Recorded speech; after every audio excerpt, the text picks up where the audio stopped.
Bismillahirrahmanirrahim. Assalamualaikum warahmatullahi wabarakatuh.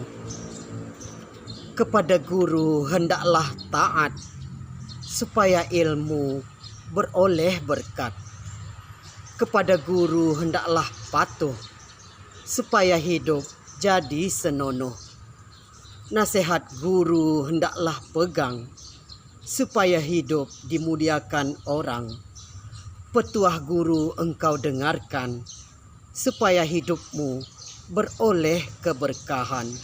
Encik-encik, puan-puan dan tuan-tuan, kembali kita bersua dalam majlis literasi budaya Melayu, yang mana pada hari ini kita masih melanjutkan bacaan kita, iaitu membaca sebuah buku yang berjudul Tunjuk Ajar Melayu dalam pantun, gurindam, seloka, syair dan ungkapan.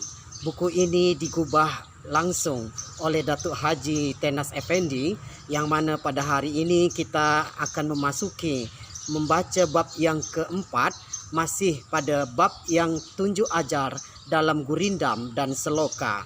Adapun pada hari ini kita masuk kepada bagian yang ketiga, iaitu tentang ketaatan kepada guru. Berikut ini adalah ringkasannya. Guru adalah tokoh yang amat besar jasanya dalam kehidupan manusia. Orang tua-tua mengatakan, gurulah yang mencelikkan mata, yang menyaringkan telinga, yang membuka tabir ilmu, yang menyingkapkan pengetahuan, yang memberi petunjuk pada yang elok, yang memberi nasihat pada yang bermanfaat, yang memberi contoh pada yang senonoh, yang memberi teladan pada yang sepadan. Kerananya, guru harus ditaati dan dihormati dengan setulus hati. Pada bab ini kita akan membaca, yaitu tentang ketaatan kepada guru. Apabila pengajaran guru disia-siakan, menuntut ilmu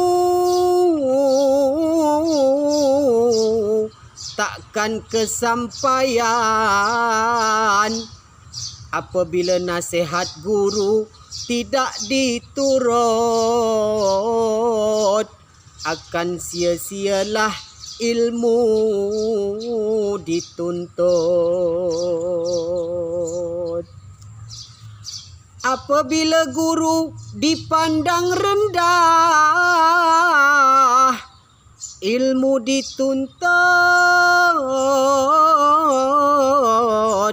takkan berfaedah. Apabila guru tidak diingat,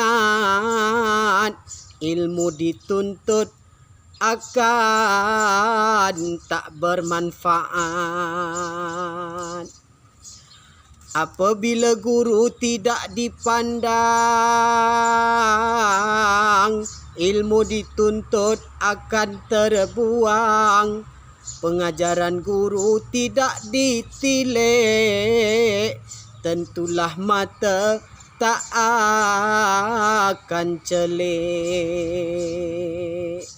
Petunjuk guru tidak disimak,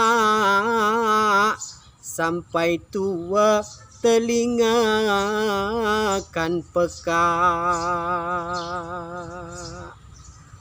Ulat bulu di batang pinang,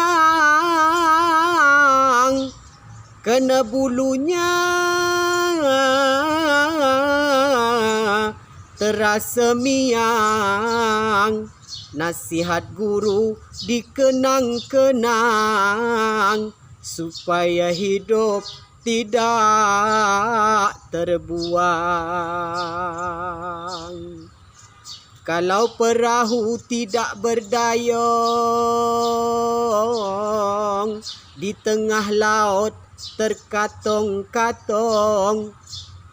Kalau berguru berlagak sombong, ilmu dituntut hampa dan lancong.